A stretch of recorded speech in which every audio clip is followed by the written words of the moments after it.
The scent of expensive whiskey burned my nostrils as it soaked through my white uniform shirt, turning the fabric translucent against my skin. Ice cubes clattered to the floor around my feet, melting into small puddles that reflected the dim Edison bulbs hanging from the exposed brick ceiling of Bellisimo's. Time slowed as laughter erupted from table 7, 4 men in tailored suits, their Rolex watches glinting as they raised their remaining drinks in mock toasts. I stood frozen, humiliation burning hotter than the alcohol seeping through my clothes. "Looks like you could use a drink, sweetheart," sneered the one who'd thrown his glass, some finance type with too much money and too little decency. His friends howled with laughter, drawing stares from the other patrons of the upscale Italian restaurant. I blinked back tears, feeling exposed, as the wet fabric clung to my body. 6 months at this job, 6 months of double shifts and sore feet, of memorizing wine pairings and enduring wandering hands from customers who thought a good tip entitled them to more than service. "I'm so sorry," I whispered, the automatic apology escaping my lips before I could catch it. That's what they'd reduced me to, apologizing for their cruelty. My hands trembled as I bent to gather the shattered glass, the sharp edges threatening to slice my fingers. The restaurant had fallen quiet except for the low murmur of uncomfortable witnesses and the continuing snickers from table 7. Riley, Marcos, the floor manager, appeared beside me, his voice low. "Go clean yourself up. I'll handle this." I nodded mutely and backed away, clutching my serving tray against my chest like a shield. As I retreated toward the staff bathroom, I caught a movement at the corner of my eye. Someone watching from the shadowed booth in the back corner. I'd noticed him earlier, of course, the kind of man who commands attention without seeking it. Dark suit, perfectly tailored to broad shoulders, no tie, just the top button of a crisp white shirt undone, revealing a sliver of tanned skin. He sat alone, a single tumbler of amber liquid untouched before him, observing the room with casual intensity. What struck me most were his eyes.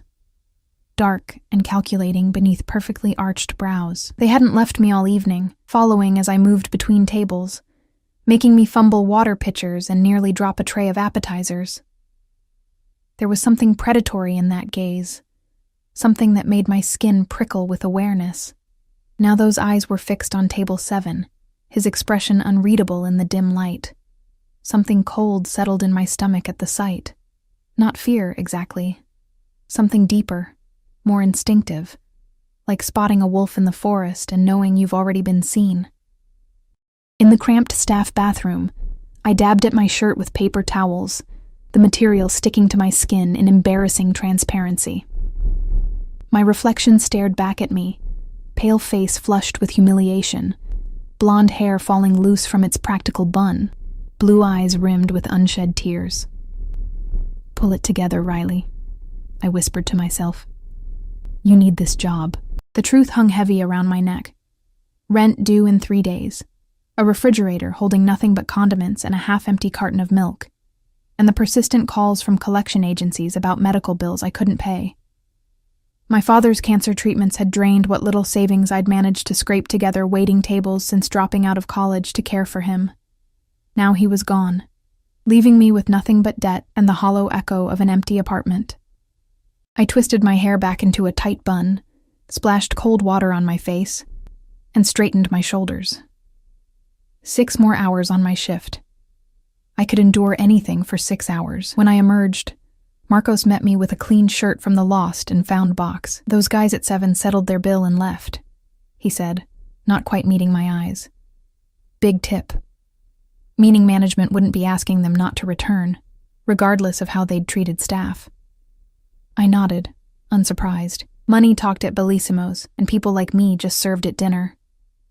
I changed quickly and returned to the floor, my professional smile plastered back in place, though it felt brittle around the edges. The dining room had resumed its normal hum of conversation and clinking silverware. Table 7 was empty now, littered with crumpled napkins and half-eaten entrees. As I approached to clear it, I noticed something unusual. The dark-eyed man from the corner booth was gone too. The night dragged on, my humiliation fading into the background noise of aching feet and mental calculations about which bills I could postpone another week. By closing time, I was running on autopilot, rolling silverware into napkins for tomorrow's service while the other servers counted their tips. "Hey, Riley." Marcos appeared at my side, holding out an envelope. "Someone left this for you." I frowned, taking the plain white envelope. "A customer?" He shrugged. "The guy from booth 19. The corner one?" My pulse quickened as I slid my finger under the flap. Inside was a stack of crisp $100 bills. More money than I made in 2 weeks. "What the hell?" I whispered, quickly tucking the money back into the envelope when I caught Sophia, another server, watching with undisguised curiosity. "There's a card," Marcos said, pointing to a small rectangle of heavy cream cardstock that had fallen onto the counter. In elegant black script, it read simply, "For the dry cleaning. AV." "Who is AV?" I asked, but Marcos just shrugged again. "Never seen him before tonight, but whoever he is, he ordered our most expensive whiskey and didn't touch it. Left a $1,000 tip too." I stared at the envelope in my hand, unease creeping along my spine. This was too much money for dry cleaning a cheap uniform shirt. Way too much. What did this stranger want from me? Outside, the October night had turned cold, a cutting wind sweeping between the tall buildings of downtown. I pulled my thin jacket tighter around me, wishing I'd had the foresight to bring a scarf. The restaurant was in the business district, largely deserted at this hour, except for the occasional late-night office worker hurrying toward the parking garages. I headed for the bus stop 3 blocks away, my footsteps echoing on the empty sidewalk. The weight of the envelope in my purse seemed to grow heavier with each step. Common sense told me to return it, that no one gave away money without expecting something in return. But another voice, the one that remembered my empty refrigerator and looming eviction notice, whispered that maybe, just maybe, this was the stroke of luck I desperately needed. The sound of an engine purring to life made me jump. A black Bentley with tinted windows had pulled away from the curb half a block ahead. I hadn't even noticed it parked there, which seemed impossible, given how out of place such luxury looked in this neighborhood after dark. As it glided past, I caught a glimpse of the driver, solid build, close-cropped hair, the unmistakable bulge of a shoulder holster beneath his jacket. My breath caught in my throat as the rear window lowered slightly, just enough to reveal the profile of the man from booth 19. Our eyes met for a brief moment, before the window raised again, and the car accelerated smoothly away, leaving me standing alone beneath the harsh glow of a streetlight. I didn't sleep that night. The envelope sat on my kitchen counter while I paced my tiny apartment, arguing with myself about what to do with it. By morning, necessity had won over caution. I paid my rent and bought groceries, promising myself I'd find a way to return the rest. The following evening, I arrived at Bellissimo's to find Marcos waiting for me, his expression unusually grave. "Riley, there's someone here to see you," he said, his voice low as he nodded toward the manager's office. "Me? Who? I don't know, but he asked for you specifically." He hesitated. "He's with Mr. DeLuca." Anthony DeLuca, the owner of Bellissimo's, rarely set foot in the restaurant, preferring to leave day-to-day operations to his managers. In the 6 months I'd worked there, I'd seen him exactly twice. Dread pooled in my stomach as I followed Marcos to the office. Had someone reported me for accepting that money? Was I about to be fired? When Marcos opened the door, I froze in the threshold. Anthony DeLuca stood behind his desk, his normally confident demeanor subdued, but it was the other figure in the room that captured my attention, the man from booth 19, now standing at the window overlooking the restaurant floor. He turned as I entered, and in the bright overhead light, I could finally see him clearly. Younger than I'd initially thought, maybe early 30s, with olive-toned skin and features that belonged on an Italian Renaissance painting. Strong jaw, straight nose, full lips currently pressed into a serious line. His dark hair was styled impeccably, not a strand out of place, but it was still those eyes that dominated his presence. Deep brown, almost black, fringed with thick lashes that should have softened them, but somehow only emphasized their intensity. "Miss Walker?" he said, my name rolling off his tongue with the barest hint of an accent. "Thank you for joining us." I swallowed hard, suddenly acutely aware of my wrinkled uniform and the scuffed shoes I hadn't had time to polish. "Mr. DeLuca," I managed, nodding to my boss before turning uncertainly to the stranger. "Sir, Alessandro Vitale," he introduced himself, making no move to shake my hand. Instead, he studied me with that same unsettling focus I'd noticed the night before. "I believe you received my message, the envelope. A.V. Alessandro Vitale." "Yes," I said, my voice barely above a whisper. "Thank you, but it was too generous." "I want to return. What happened last night," he interrupted smoothly, "was unacceptable." I blinked, confused by the shift in conversation. "Sir?" "The incident with those men." His jaw tightened almost imperceptibly. "Mr. DeLuca assures me they will not be welcome back to this establishment." I glanced at my boss, who nodded quickly, a bead of sweat visible on his temple despite the cool temperature of the office. "It's really not necessary," I began. "These things happen in the service industry." "No." The single word cut through the air like a blade. "They do not happen. Not to you. Not anymore." Confusion washed over me as I glanced between Alessandro Vitale and my suddenly deferential boss. What was happening? Why would this wealthy stranger concern himself with an incident involving a waitress he'd never met? "I don't understand," I said, finding my voice. "Mr. Vitale, I appreciate your concern, but I'm fine. Really." Something flickered across his face. Amusement, perhaps, or surprise at being questioned. "You misunderstand, Miss Walker. I'm not asking if you're fine with it. I'm informing you of what will be done." His tone left no room for argument, yet something about his presumption sparked a flare of defiance in me. I'd spent my life being pushed around. By circumstances, by customers, by debt collectors. I straightened my shoulders, meeting his gaze directly. "With all due respect, sir, it's not your place to make that decision." The room fell deathly silent. Mr. DeLuca's eyes widened in alarm, and he took a half-step forward as if to physically place himself between me and Alessandro. But Alessandro's expression didn't darken with anger as I'd expected. Instead, his lips curved into a small, appreciative smile that transformed his severe features, revealing a dimple in his left cheek that seemed utterly at odds with his intimidating presence. "Interesting," he murmured, more to himself than to me. Then, louder, "Anthony, give us a moment. It wasn't a request." Mr. DeLuca nodded quickly and exited, closing the door behind him with a soft click that somehow felt like the ceiling of a tomb. I suppressed a shiver, suddenly aware of how alone I was with this man who could apparently make my boss jump with just a look. Alessandro moved to the desk, gesturing for me to sit in one of the chairs across from him. When I remained standing, that almost smile appeared again. "Please," he said, the words softening his command into something that sounded like politeness. I sat, perching on the edge of the chair, my hands folded tightly in my lap to hide their trembling. "You're not from here," he observed, taking the seat across from me. Not a question, but a statement. "Wisconsin originally," I answered, unsure why I was sharing even this small detail.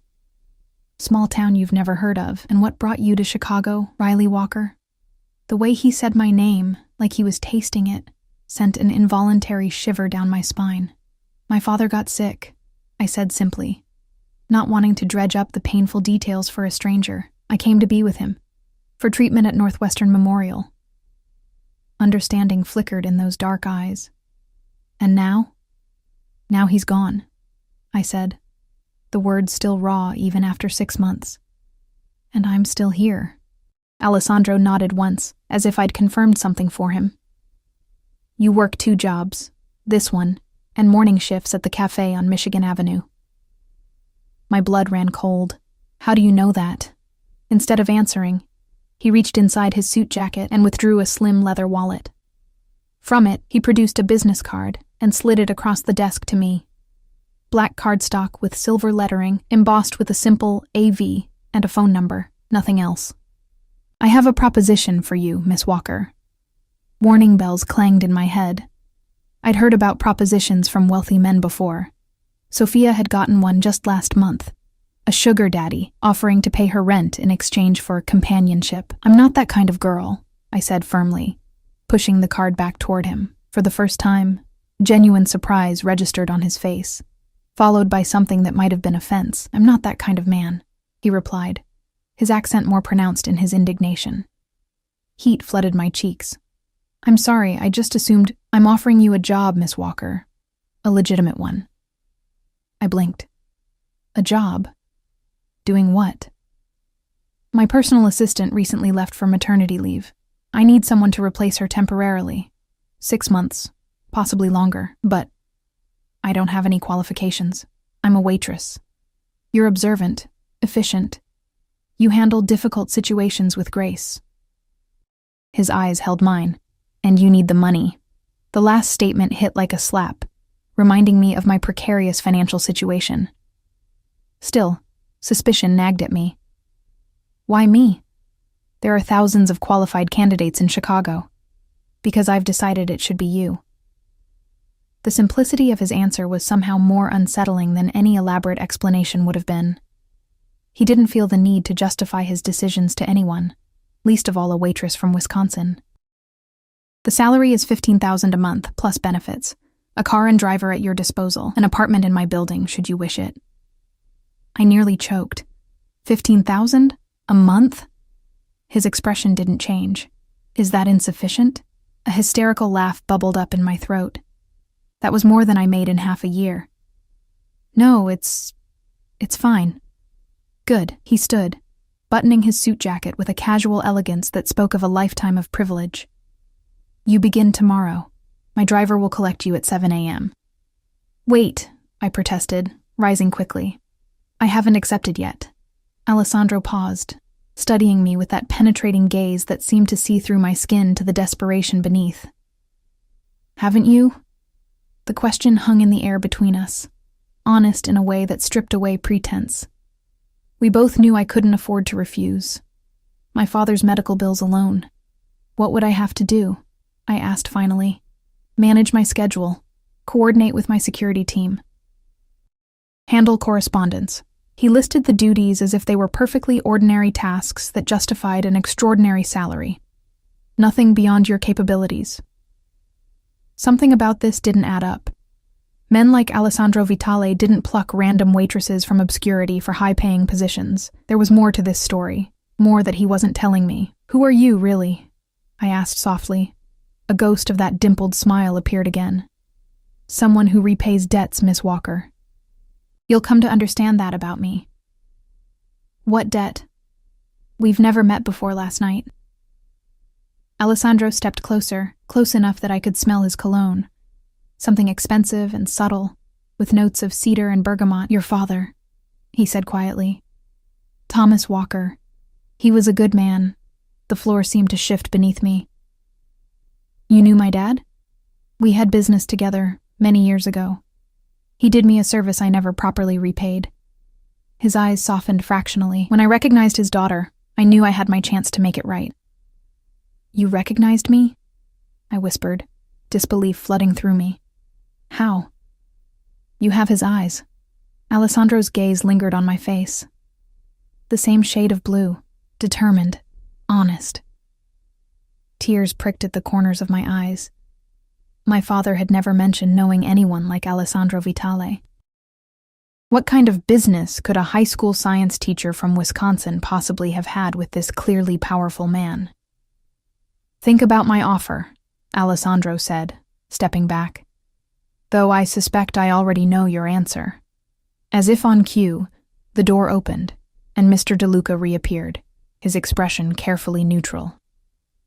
"Alessandro," he said, with the deference one might show royalty, "your car is waiting." Alessandro nodded once, then turned those intense eyes back to me. "Until tomorrow, Miss Walker." It wasn't a question. After he left, the office felt emptier somehow, as if he'd taken all the oxygen with him. Mr. DeLuca watched me with an unreadable expression.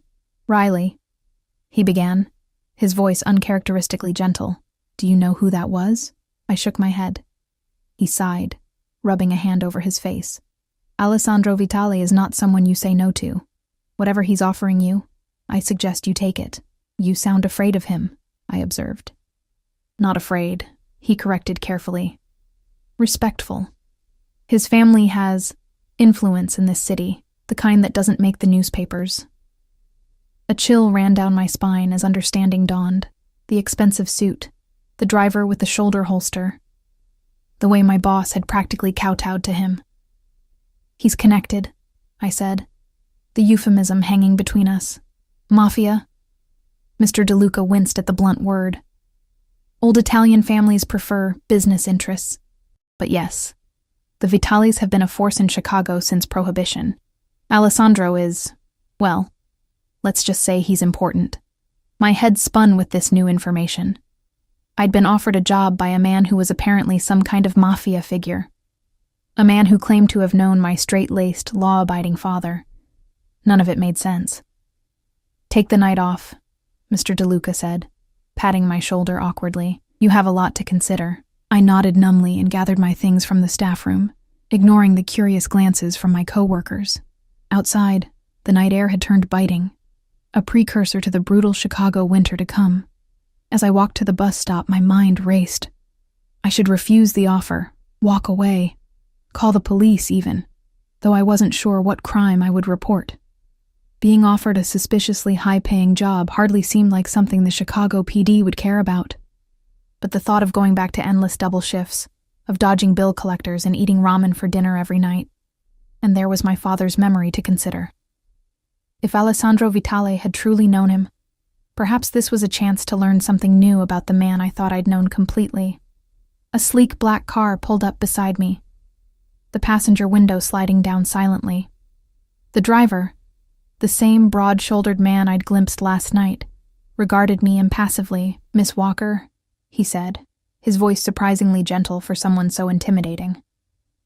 "Mr. Vitale thought you might appreciate a ride home." I hesitated, eyeing the luxury vehicle warily. "I'm fine with the bus. It's going to rain," the driver observed, nodding toward the dark clouds gathering overhead. "And the next 156 isn't due for 30 minutes. How did he know which bus I took? Before I could respond, fat raindrops began to splatter on the sidewalk around me. Within seconds, they'd intensified to a downpour that soaked through my thin jacket. With a resigned sigh, I opened the car door and slid into the plush leather back seat, immediately enveloped in warmth and the lingering scent of Alessandro's cologne. "Thank you," I said to the driver as he pulled smoothly away from the curb. "Marco," he supplied, meeting my eyes briefly in the rearview mirror. "And it's my pleasure, Miss Walker." "Just Riley is fine," Marco nodded, a small smile touching his otherwise stoic features. "Mr. Vitale speaks highly of you." I blinked in surprise. He barely knows me. He's a good judge of character. The car glided through the rainy streets, the expensive suspension absorbing every bump and pothole.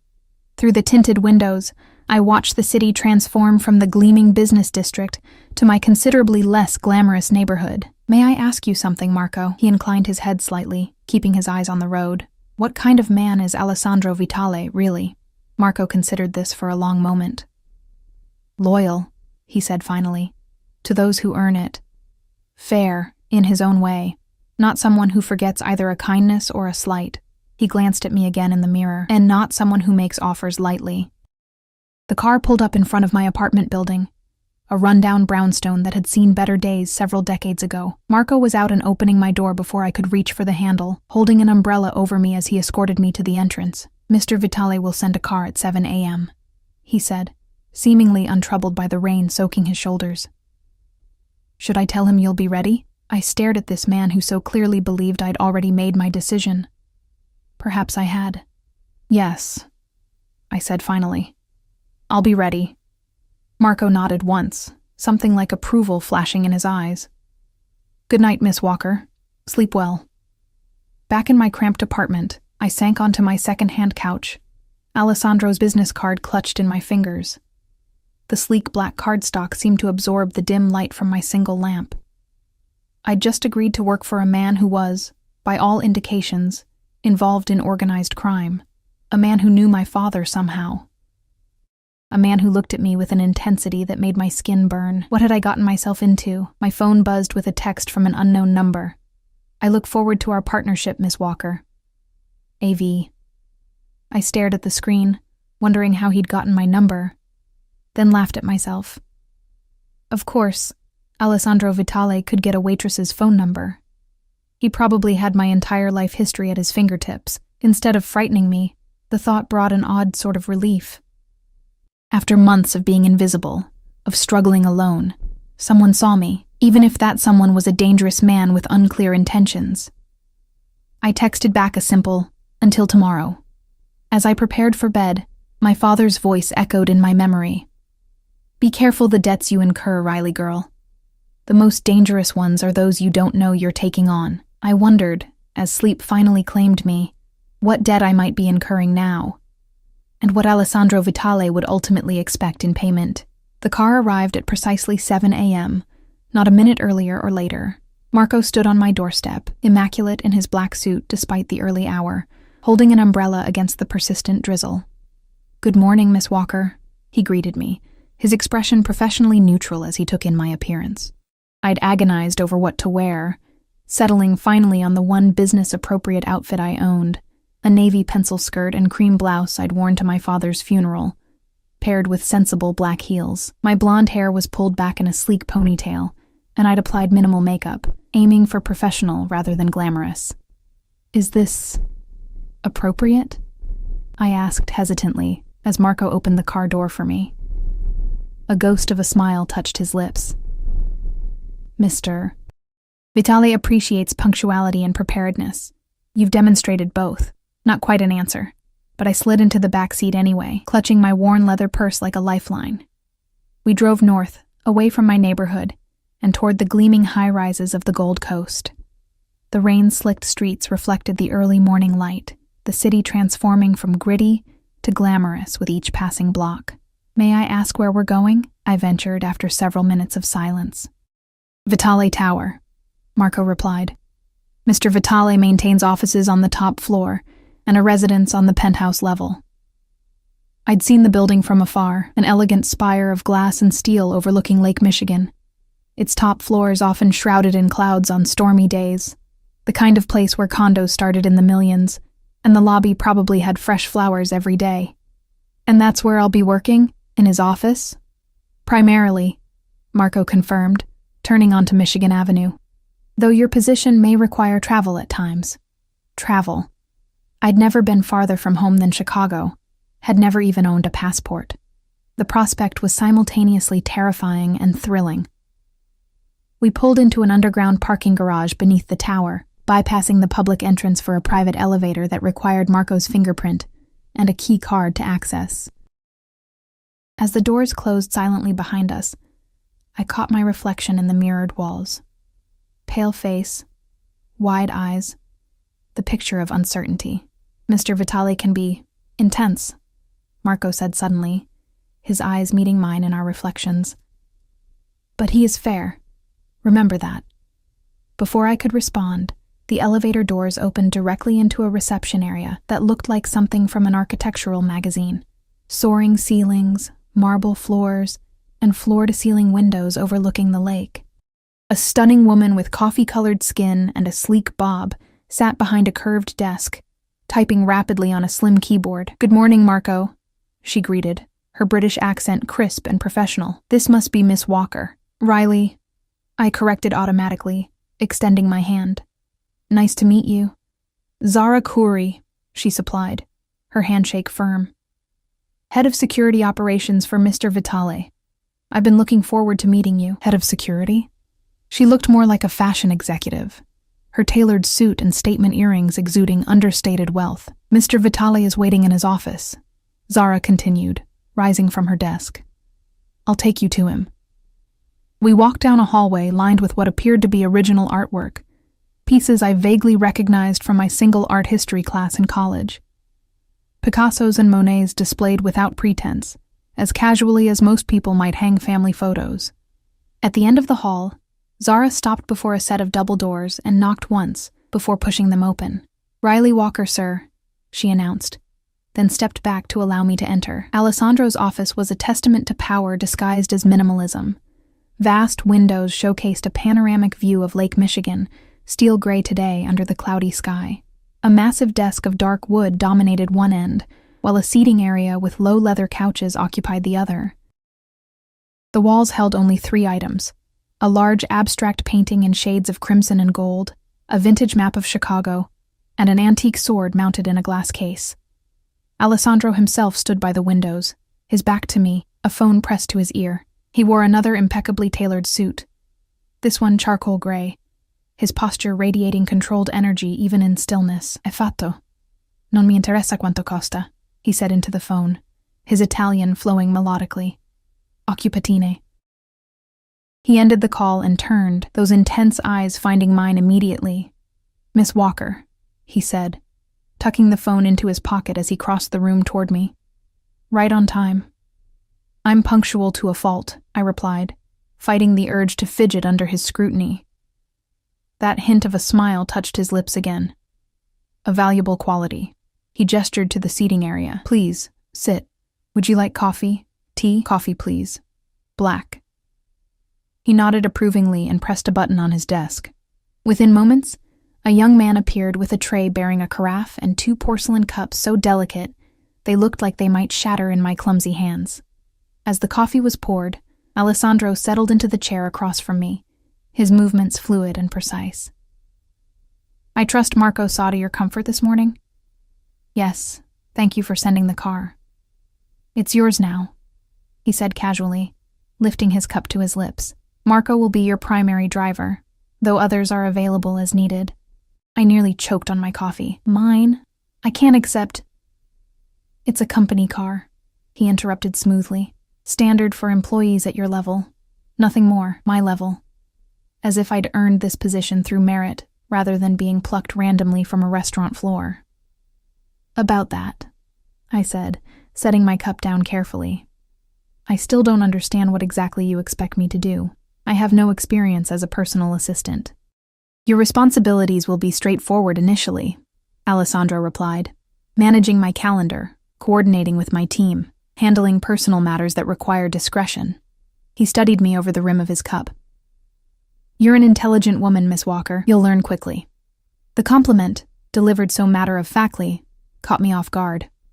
"Thank you," I murmured, "but I still don't understand why me." "What you said about my father will be explained in due time," he finished, his tone making it clear the subject was closed for now. "Today, Zara will acquaint you with our security protocols and systems. Tomorrow, we begin in earnest." I wanted to press him, to demand answers about my father, but something in his expression warned against it. Instead, I nodded, taking another sip of what was possibly the best coffee I'd ever tasted. "There is one more matter," Alessandro said, reaching into his jacket to withdraw an envelope. "Your advance." He slid it across the coffee table toward me. I opened it hesitantly to find a check for $30,000, 2 months' salary. "I haven't earned this yet," I protested.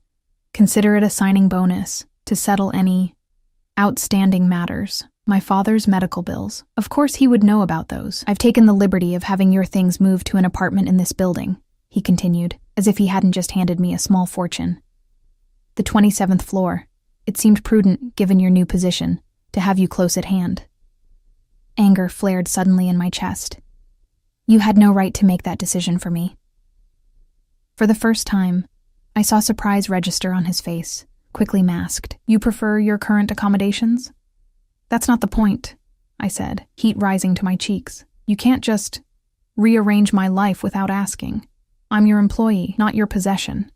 Something dangerous flickered in his eyes. Not anger, exactly, but a coldness that made my skin prickle with warning. "In my experience, Miss Walker, people generally appreciate having their problems solved." "Not when it makes them feel powerless," I countered, meeting his gaze despite the rapid beating of my heart. "Not when it comes with strings attached that haven't been made clear." Alessandro leaned forward slightly, the movement subtle, but somehow threatening in its intensity. "Let me be clear then. I'm offering you a chance to start fresh, to leave behind the debt and struggle, to honor your father's memory by accepting help he would have wanted you to have." His voice dropped lower.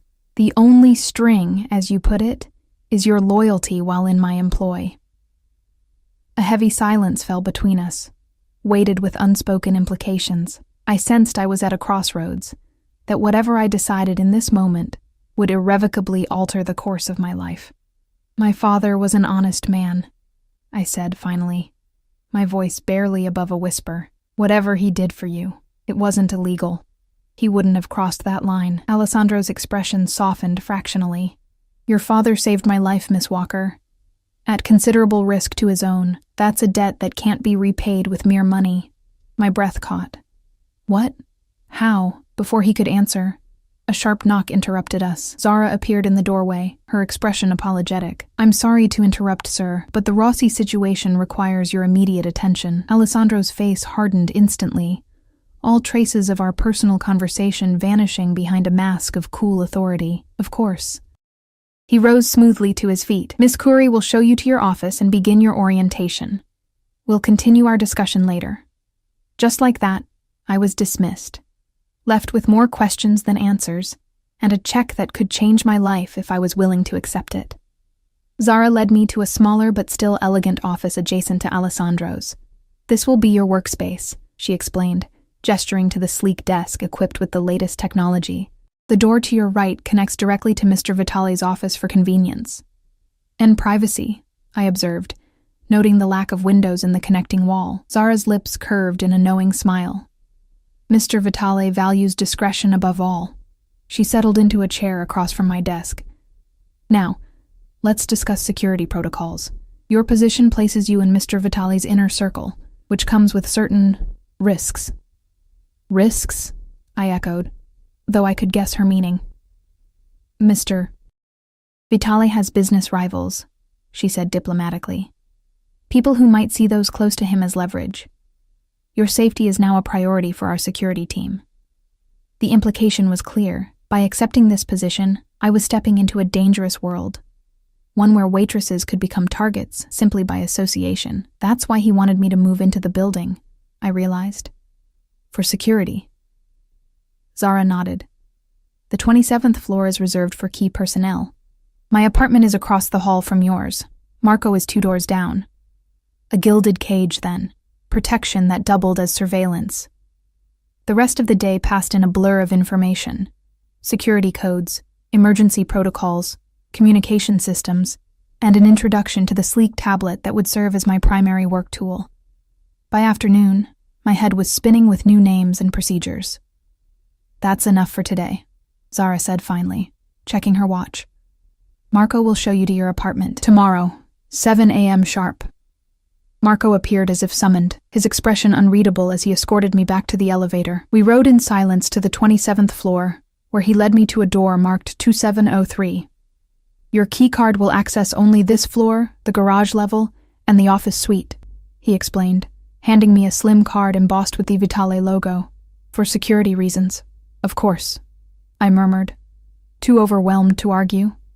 When Marco opened the door to my apartment, I froze in disbelief. The space before me was larger than my entire previous apartment building. An open-concept layout with soaring ceilings, floor-to-ceiling windows, and furniture that looked straight out of a design magazine. This can't be right, I whispered.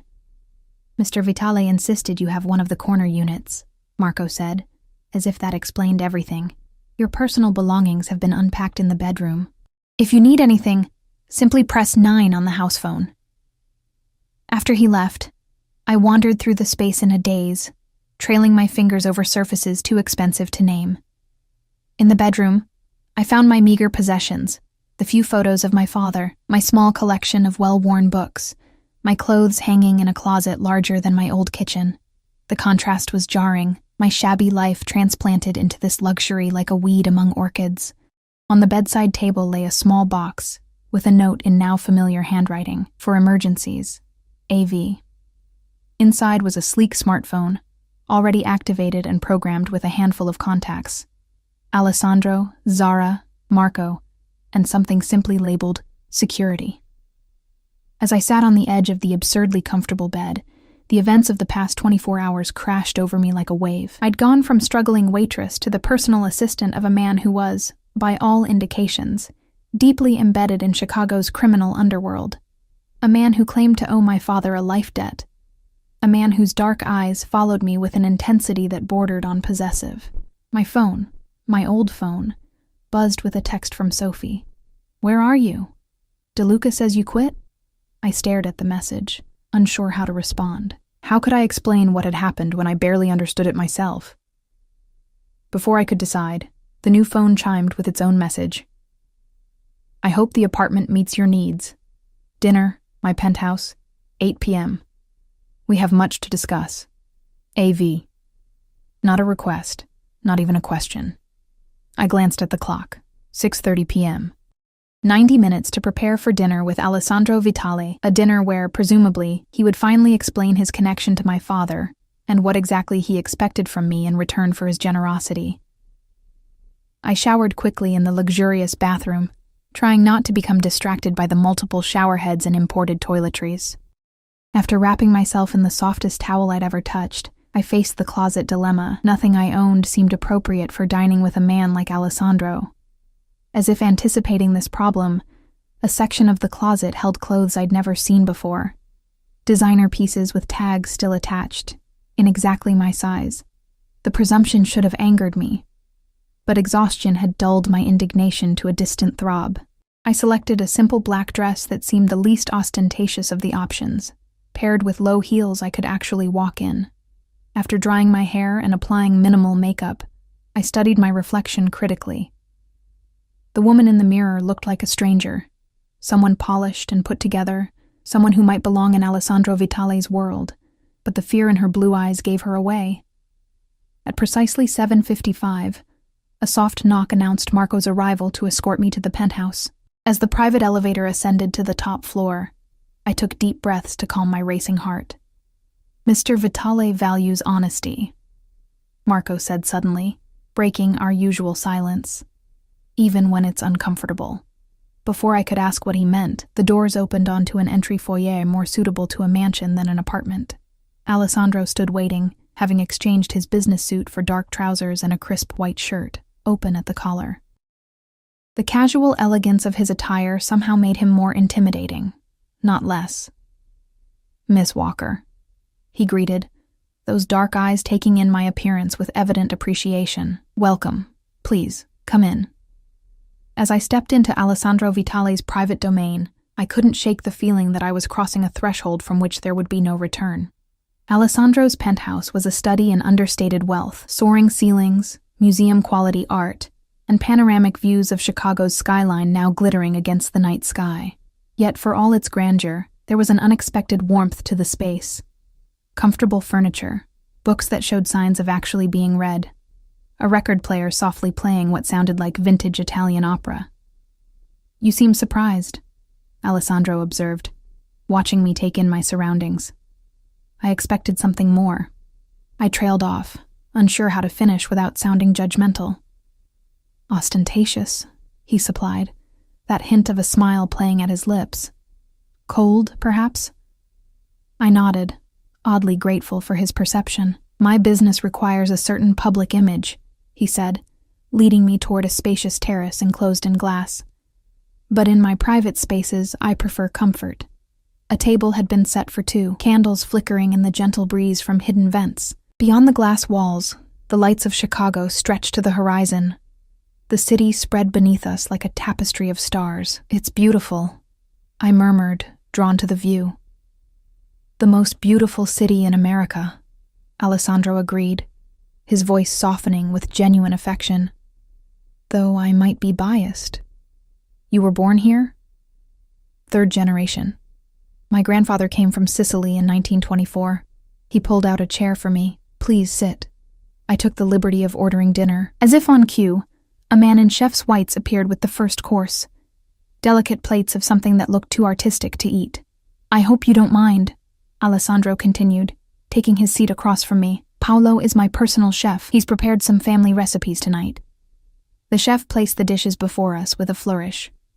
Capesante con purè di cavolfiore e tartufo nero, he announced, his Italian accent thick but melodious. Scallops with cauliflower puree and black truffle, Alessandro translated, a favorite of mine. I took a small bite and barely suppressed a moan of pleasure. The scallop melted on my tongue, the flavors complex and harmonious in a way I'd never experienced in the chain restaurants that were the extent of my culinary education. It's incredible, I admitted, taking another bite.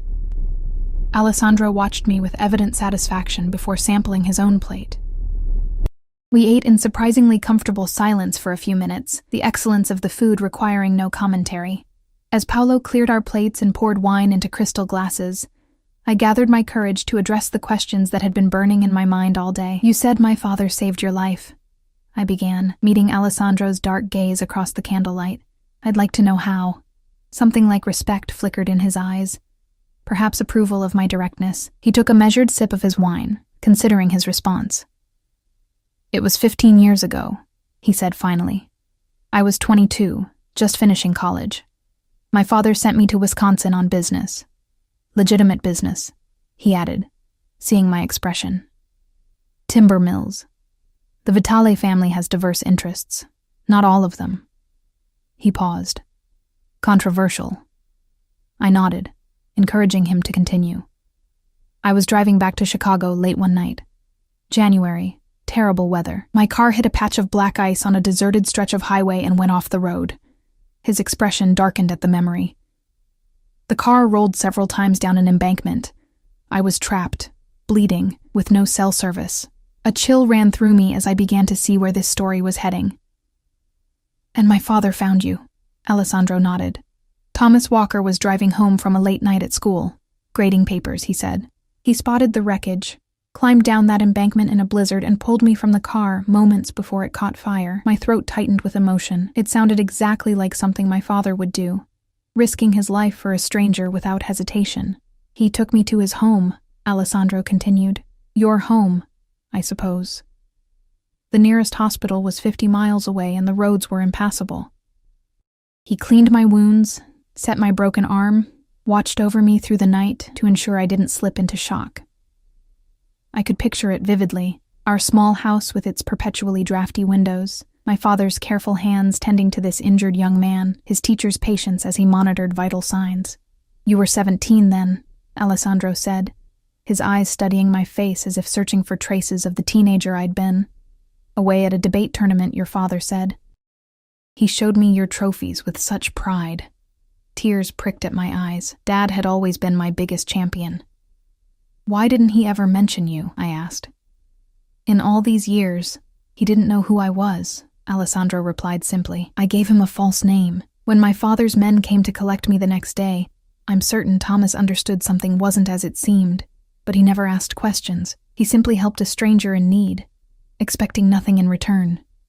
His voice grew softer, a rare quality in this world. The chef returned with our main course, ossobuco with saffron risotto, but I barely noticed the presentation, absorbed in Alessandro's story. "So you tracked him down later?" I asked once Paolo had retreated again. "I tried," Alessandro admitted, "but discreetly from a distance. Your father had a clean life, a good life. I didn't want to complicate it with my presence. The implication hung between us." By then, Alessandro would have been deeper in his family's business, the kind of connection that could taint my father's reputation as an upstanding teacher. "So instead you watched from afar," I said softly, understanding dawning. "And when he got sick," Alessandro's jaw tightened almost imperceptibly. "I couldn't interfere directly. He was proud, your father. He would have refused help from a stranger, especially one like me." A shadow crossed his features, but I made sure the best specialists were always available to him, that certain medical bills disappeared. My mind raced back to the mysterious insurance adjustments that had reduced some of Dad's astronomical hospital bills, adjustments the hospital administrators had never been able to explain satisfactorily. "That was you," I whispered. He inclined his head slightly in acknowledgement. "It was little enough, compared to what I owed him. And now you're... what? Transferring that debt to me?" I couldn't keep the edge from my voice. "Is that what this job is about? Paying off a debt to a dead man?" Alessandro's expression hardened, and I immediately regretted my harsh tone. But instead of anger, his response held a surprising vulnerability. "When I saw you in that restaurant," he said quietly, "being humiliated by those men not fit to breathe the same air as Thomas Walker's daughter, something shifted in me." He chose his words carefully, as if navigating unfamiliar emotional territory. "I recognized an opportunity to honor a debt, yes, but there's more to it than that." His eyes held mine with an intensity that made my breath catch. You showed the same courage as your father that night, the same dignity in the face of cruelty. It affected me. The admission seemed to cost him something. A crack in the armor of control he wore so effortlessly. I found myself wanting to reach across the table, to touch his hand in reassurance, but restrained myself. "So, this job is real?" I asked instead. "Not just charity or obligation?" "The position is genuine," he confirmed, seemingly grateful for the shift to more practical matters. "My previous assistant, Claudia, is indeed on maternity leave. The salary is standard for her position. Your duties will be exactly as I described."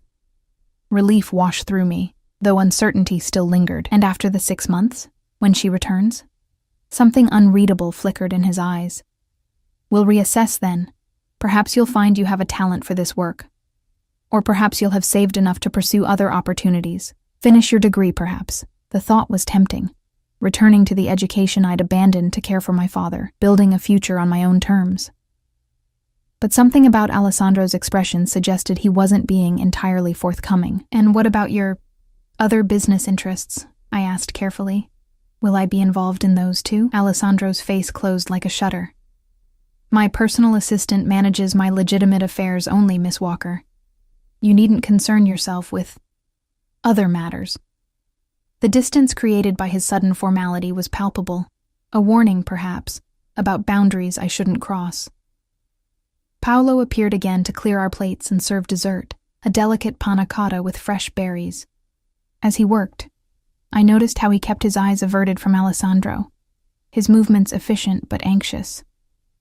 Everyone around Alessandro seemed to exist in a state of respectful fear. Everyone except me, it seemed. Once we were alone again, Alessandro's manner softened. "I've made you uncomfortable. That wasn't my intention. I'm still trying to understand where I fit in all this," I admitted. "One day I'm serving drinks, the next I'm dining in a penthouse with a man who's essentially a stranger, yet somehow connected to my past. It's disorienting. Understandable." He reached for the wine bottle, refilling my glass with practiced ease. "Perhaps we should start with simpler things then. Tell me about yourself, Riley Walker." The use of my first name, spoken in that slight accent, sent an unexpected shiver down my spine. "What do you want to know?" "Whatever you wish to share," he replied, his posture relaxing slightly. "Your dreams, your regrets, the person you were before life intervened." The invitation to speak about myself, not as an employee or a charity case, but as a person worthy of interest, was surprisingly touching. I found myself telling him about my abandoned studies in literature, my childhood in Wisconsin, the small dreams I'd set aside when my father's illness had consumed our lives. Alessandro listened with genuine attention, asking thoughtful questions that suggested he was truly engaged. As the evening progressed, the formality between us gradually dissolved, replaced by something that felt almost like friendship. "You're an old soul," he observed as I described my love of classic novels. "That's rare in someone your age." "My father used to say the same thing," I replied, surprised by how easily I could speak of Dad without the usual stab of grief. He'd find me reading Austen under the covers with a flashlight and just shake his head. Alessandro smiled, a real smile this time, not the guarded version I'd seen before. The expression transformed his face, softening the sharp edges of his features and revealing the handsome young man beneath the intimidating exterior. "What?" I asked, self-conscious under his gaze. "You have his smile," he said softly. "When you truly mean it, it's his." The observation, so personal, so unexpected, brought a flush to my cheeks. "Thank you for telling me that," I whispered. "It's nice to think I carry something of him with me." A comfortable silence fell between us, the city lights twinkling below as we finished our dessert. As Paolo cleared the final dishes and discreetly withdrew, leaving a carafe of coffee on a side table, I realized with surprise that nearly 3 hours had passed. The evening had flown by in a way I hadn't experienced in years. "It's getting late," Alessandro said, noting my poorly concealed yawn. "You should rest. Tomorrow will be a full day." He escorted me to the private elevator, his hand hovering near the small of my back without quite touching me, a gesture both protective and respectful of boundaries. "Thank you for dinner," I said as the elevator doors opened. "And for telling me about my father." "Thank you for listening," he replied, his dark eyes studying my face as if committing it to memory. "Good night, Riley." Back in my new apartment, I kicked off my heels and sank onto the plush sofa, my mind spinning with everything I'd learned. The connection between Alessandro and my father felt both comforting and concerning, a genuine debt of gratitude, but one that had drawn me into a world I still didn't fully understand. As I prepared for bed, my phone chimed with a text from an unknown number. "Did he tell you how they really met? Ask him about the money." I stared at the cryptic message, a chill running down my spine. When I tried to reply, the message disappeared completely, as if it had never existed. Sleep eluded me that night, my dreams filled with icy roads and burning cars, and a younger version of Alessandro Vitale looking at me with eyes that held secrets yet to be revealed. The following week passed in a whirlwind of activity as I settled into my new role. Alessandro's business interests were indeed vast and legitimate. Real estate holdings, shipping companies, technology investments, and philanthropic foundations. My days were filled with scheduling meetings, coordinating with his executive team, and gradually learning the complex web of his business empire. Alessandro himself was often absent, disappearing for hours, or sometimes entire days on business I wasn't privy to. When present, he was unfailingly polite, but maintained a professional distance that contrasted sharply with a personal connection we'd shared during our dinner. It was after one such absence, nearly 2 weeks into my employment, that everything changed. I was working late in my office, organizing Alessandro's schedule for an upcoming trip to New York, when Marco appeared in my doorway, his usually impassive face tight with tension. "Miss Walker," he said, his voice low and urgent. "Mr. Vitale needs you. Now." The elevator ride to the garage level was silent, Marco radiating a coiled energy that set my nerves on edge. In the parking area, a different black car waited, larger than usual, with windows tinted so dark they appeared opaque. "What's happening?" I asked as Marco opened the rear door. "Mr. Vitale will explain," was all he said, gesturing for me to get in. Alessandro sat in the far corner of the back seat, shadows obscuring his face. As my eyes adjusted to the dimness, I gasped involuntarily. His white shirt was stained with what could only be blood, his right hand wrapped in a makeshift bandage. "Alessandro," I breathed, instinctively reaching for him. "What happened? Are you hurt?" "It's not my blood," he said, his voice eerily calm. "Not mostly." The car pulled away from the curb, Marco driving with one hand, while the other rested near what I now recognized as a holstered gun beneath his jacket. "I need your help, Riley," Alessandro continued, his eyes finding mine in the darkness. "No questions. Can you do that for me?" I should have been frightened, should have demanded to be taken back to the tower, to the safe, legitimate world I'd been carefully kept within. Instead, I found myself nodding, a strange calm settling over me as I reached for his injured hand. "Tell me what you need."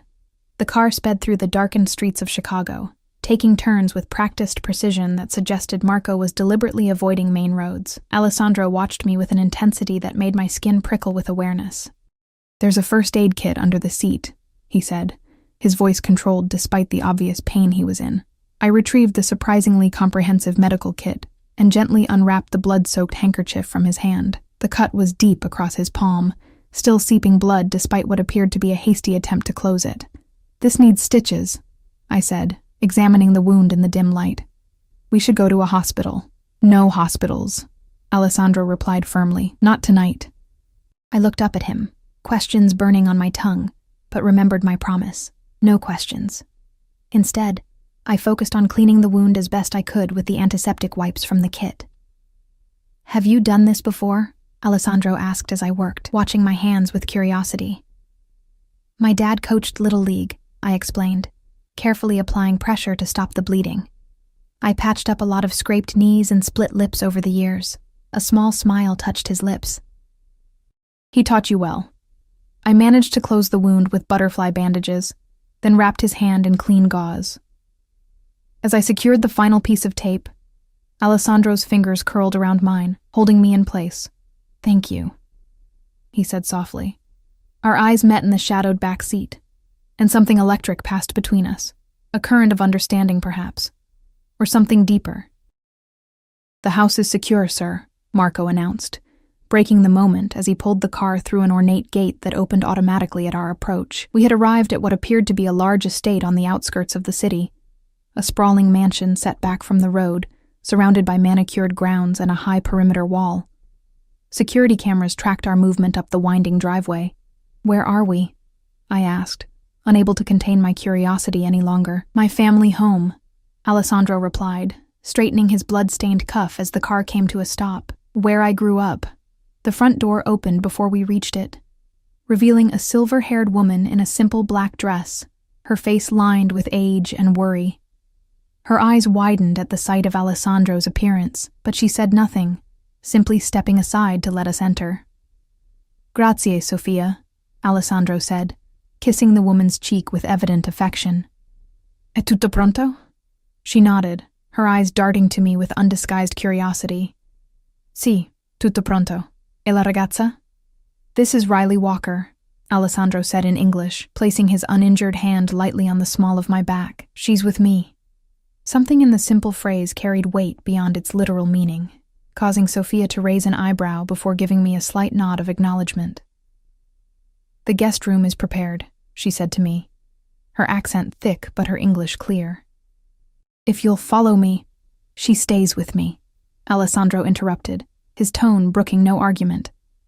Sophia's eyes widened fractionally, but she merely nodded again. As you wish. I'll bring fresh clothes. Alessandro led me through the mansion, a study in old-world opulence, with marble floors, antique furniture, and oil paintings of stern-faced men who shared Alessandro's strong features and penetrating gaze. Ancestral portraits, I realized, generations of Vitales. We entered what appeared to be a study, its walls lined with leather-bound books, and its center dominated by a massive desk of carved mahogany. Alessandro went straight to a cabinet in the corner, pouring himself a generous measure of amber liquid before turning to me. Drink? I shook my head. I think I need a clear head right now. He nodded, respecting my decision, and downed his own drink in a single swallow. You must have questions, he said, setting down the empty glass. You said no questions, I reminded him. A ghost of a smile touched his lips. And you obeyed. Impressive restraint. I'm full of surprises. His expression softened, revealing that rare, genuine smile that transformed his face. Yes, you are. Sophia returned with a stack of clothing, placing it on a side table before withdrawing silently. Alessandro picked up a simple black dress and offered it to me. It was my sister's, he explained. She's about your size. I accepted the garment, suddenly aware of the specks of blood that had transferred to my own clothes while tending to his hand. Where can I change? He pointed to a door on the far side of the study. Through there. The adjoining room was a luxurious bathroom, with marble fixtures and soft lighting that made even my haggard reflection look somewhat presentable. I changed quickly, the black dress fitting surprisingly well, if a bit loose around the waist. After washing Alessandro's blood from my hands, I stared at my reflection, barely recognizing the woman who stared back. 2 weeks ago, I'd been a waitress living paycheck to paycheck. Now I was standing in a mafia boss's family mansion, wearing his sister's clothes after bandaging a wound that had clearly come from some kind of violent encounter. What was I doing here? What invisible line had I crossed? And could I ever step back across it? When I returned to the study, Alessandro had also changed into a fresh shirt and was sitting behind the desk, his bandaged hand resting on the polished surface. He looked up as I entered, his eyes traveling over me in the borrowed dress. Better? He asked. I nodded, hovering uncertainly near the door. Come, sit, he said, gesturing to a chair across from him. I owe you an explanation. I approached cautiously, settling into the leather chair that seemed to swallow me in its depth. I thought you said no questions. I'm revising the terms, he replied with a hint of wry humor. You've earned answers tonight. What happened, Alessandro? I asked softly, my concern genuine. Whose blood was that on your shirt? He studied me for a long moment, as if assessing whether I could handle the truth. There are people in this city who would challenge what my family has built, he said finally. People who don't understand the rules of respect, of territory. And one of these people attacked you? His expression darkened. They attacked a business under my protection. A restaurant in Little Italy. The owner has paid for my family's protection for 30 years, never missed a payment, never caused trouble. I thought of Bellissimo's and Mr. De Luca's obvious deference to Alessandro. A protection arrangement, then, the classic mafia stereotype made real. They hurt this restaurant owner? I asked, trying to understand. They hurt his daughter, Alessandro corrected, his voice hardening to steel. 19 years old, home from college for the weekend. They wanted to send a message to me through my business associates. Horror washed through me. Is she? She'll recover, he said grimly. And those responsible have been dealt with. The implication hung heavy in the air between us. I should have been frightened, should have been running for the door. Instead, I found myself asking, "How did you cut your hand?" A flicker of surprise crossed his features, perhaps at the practical nature of my question rather than moral outrage. "Broken glass," he said after a moment. "Things got messy." I nodded, absorbing this information with a calmness that should have disturbed me. "Why bring me here? Why involve me at all?" Alessandro leaned forward, his dark eyes intense. "Because I needed to know." "Know what?" "If you would run," he said simply. "If you would see the reality of who I am, of what I do, and turn away." Understanding dawned. This was a test. He didn't deny it. "I've shown you only the legitimate side of my business until now. But that's not the complete picture of who I am, Riley. I needed to know if you could accept the whole truth." "And if I couldn't?" I asked, my voice barely above a whisper. "If I ran?" Something dangerous flickered in his eyes. "I would have let you go, set you up somewhere far from Chicago, with enough money to start fresh, but I would have had to ensure your silence." A chill ran down my spine at the implicit threat, but strangely, I wasn't afraid. Perhaps I should have been. "Is that still an option?" I asked. Walking away? Pain flashed across his features, so brief I almost missed it. "If that's what you want, yes. Despite what you might think of me now, I'm not in the habit of forcing people to stay where they don't wish to be." I considered his words carefully, searching my heart for the answer. The sensible part of me screamed to take the offer, to run as far from Alessandro Vitale and his dangerous world as possible.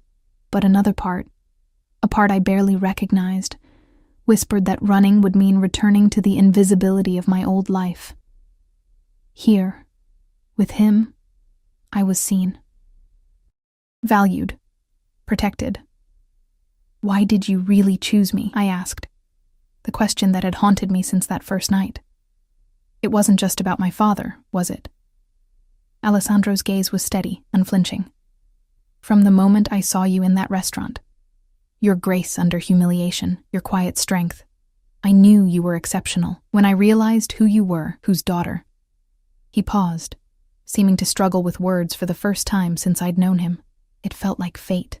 "You don't strike me as a man who believes in fate," I observed. A small smile touched his lips. "Perhaps not. But I do believe in recognizing opportunity when it presents itself." "And what opportunity did I represent?" His expression grew serious again. "Someone uncorrupted by this world, someone who could see me, not just the power or the money or the fear I inspire, but me." He leaned forward, his voice dropping lower. "Do you know how rare that is, Riley? To be seen for who you truly are?" I did know. Since my father's death, I'd been invisible, just another struggling waitress, anonymous in the city's vastness, until Alessandro had looked at me with those dark, seeing eyes. "I still don't fully understand what you want from me," I admitted. "Right now? Just your presence," he said, his honesty disarming. "Your perspective. Your trust, if you can give it." And in the future, a complexity of emotions crossed his face. Desire, hesitation, something that might have been tenderness. "That depends on you, on what you want." The air between us charged with unspoken possibilities. I should have been overwhelmed, confused by the rapid evolution of our relationship. Instead, I felt strangely clear-headed, as if the events of the night had burned away pretense and left only truth behind. "I want to understand your world," I said finally. "All of it, not just the parts you think I can handle." Surprise registered in his eyes, followed by what looked like admiration. "It's a dangerous world, Riley. Once you step fully into it, there's no going back to the life you had before." "I know," I said softly. "But I think that life ended the moment you walked into Bellissimo's." Alessandro rose from his chair and circled the desk slowly, coming to stand before me.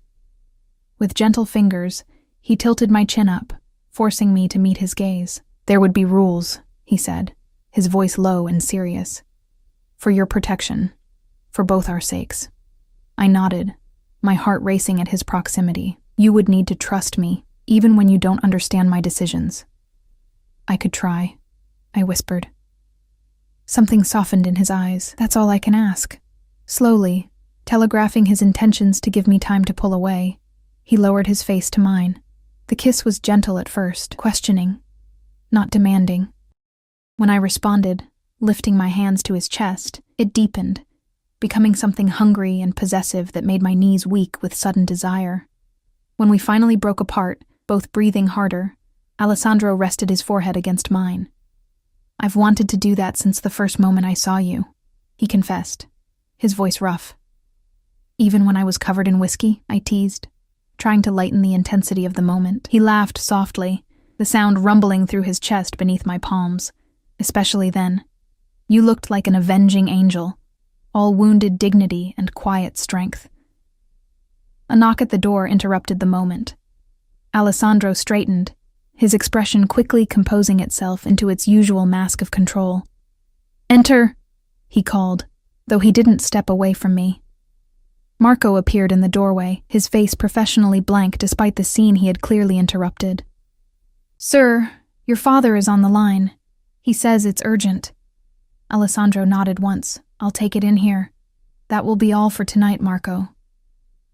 After Marco withdrew, Alessandro turned back to me with a regretful expression. "Duty calls," he said, brushing a strand of hair from my face with unexpected tenderness. "We'll continue this conversation tomorrow." "I'll hold you to that," I replied, surprised by my own boldness. His eyes darkened with something that made my pulse quicken. "I'm counting on it." As I prepared to leave the study, Alessandro caught my hand, pulling me back for one more brief, fierce kiss. "Stay in the house tonight," he murmured against my lips, "for safety." I nodded, understanding that the night's events had likely made me a potential target as well. "Where?" "Sophia will show you to a room," he said, releasing me reluctantly. "Rest. Tomorrow begins a new chapter for us both." That night, lying in a guest room more luxurious than any hotel I'd ever seen, I reflected on the irrevocable choice I seemed to have made. By staying, by accepting Alessandro's world and his kiss, I had stepped onto a path very different from the one I'd imagined for myself. Yet strangely, it didn't feel wrong. Perhaps this had been inevitable from the moment Alessandro Vitale had seen me, truly seen me, across that restaurant floor. 6 months later, I stood on the balcony of Alessandro's penthouse, our penthouse now, watching the summer sunset paint the Chicago skyline in shades of gold and crimson. Strong arms encircled my waist from behind, and I leaned back against Alessandro's solid warmth. "Penny for your thoughts," he murmured, pressing his lips to the curve of my neck. "I was thinking about the night we met," I admitted, turning in his embrace to face him, "when those men threw their drinks on me." A shadow crossed his face at the memory. "They regretted that decision deeply, I assure you." I raised an eyebrow. "You never did tell me what happened to them." "Let's just say they learned the importance of respecting service workers," he replied with a dangerous smile that still made my heart skip, "and the consequences of disrespecting a Vitale." The surname still gave me pause sometimes, not because I regretted taking it 3 months ago in a small, private ceremony overlooking Lake Michigan, but because of the weight it carried in this city. Riley Vitale, wife of Chicago's most powerful man, a position that came with both privilege and peril. "Any regrets?" Alessandro asked, reading my expression with the uncanny perception that had drawn me to him from the beginning. I considered the question honestly. The past months had been a crash course in Alessandro's world, the legitimate businesses, and the shadowy operations that sustained them. I had watched him shift seamlessly between devoted lover and ruthless enforcer, had seen both his capacity for tenderness and his unflinching brutality toward those who crossed him. I had also seen his loyalty to family, his unexpected generosity toward those under his protection, his unwavering commitment to the codes that governed his life. He was a complex man, neither the monster outsiders might paint him to be, nor the sanitized businessman he presented to the legitimate world. "No regrets," I said finally, meaning it, "though I still wish you'd told me sooner about my father, about how he really saved you." Alessandro's expression softened. "I wasn't sure you were ready to hear that your father had been working as an accountant for my family when he found those discrepancies, that he'd risked everything to warn my father about the embezzlement that would have led to federal investigation. He always did have an overdeveloped sense of honor," I said, with a sad smile, thinking of the man who'd raised me, the high school teacher who had apparently moonlighted as a mob accountant to make ends meet after my mother died, a secret life I never suspected. "As does his daughter," Alessandro observed, lifting my hand to press a kiss to the platinum wedding band on my finger, though perhaps with a more flexible interpretation of what's honorable. I laughed softly. "I think Dad would understand. He always said the truest morality comes from loyalty to those you love, not from abstract rules. A wise man," Alessandro agreed. "I wish I could have known him better. He would have liked you," I said, surprising myself with the certainty I felt once he got past the whole mafia boss thing. Alessandro chuckled, the sound warming me from within. "Your father saved my life twice, you know. Once on that icy road, and again with that warning about the books. In doing so, he gave me the greatest gift of all." His dark eyes held mine with intensity. "He gave me you." As the sun dipped below the horizon, casting the city into twilight, I stood in my husband's embrace and reflected on the strange path that had led me here. From invisible waitress to the wife of Chicago's most feared and respected man, from a life of quiet desperation to one of dangerous passion. They had thrown whiskey on a waitress to mock her, not knowing she was destined to become a mafia boss's wife. Their cruelty had been the catalyst for a transformation none of them could have imagined, least of all me. Alessandro's lips found mine in the gathering darkness, his kiss still holding the power to make me forget everything but the heat between us. "Come inside," he murmured against my mouth. "The night is just beginning." As I followed him into our home, I silently thanked whatever twist of fate had brought Alessandro Vitali into Bellissimo's that night, and whatever courage had allowed me to accept the dangerous, exhilarating life he offered. Some choices appear to trap you, only to reveal themselves as the key to a freedom you never knew existed. In choosing Alessandro, in choosing this life, I had finally found where I belonged. Not as a possession or a trophy, but as an equal partner to a man who saw me for exactly who I was and wanted me anyway. In the end, perhaps that was the greatest power of all.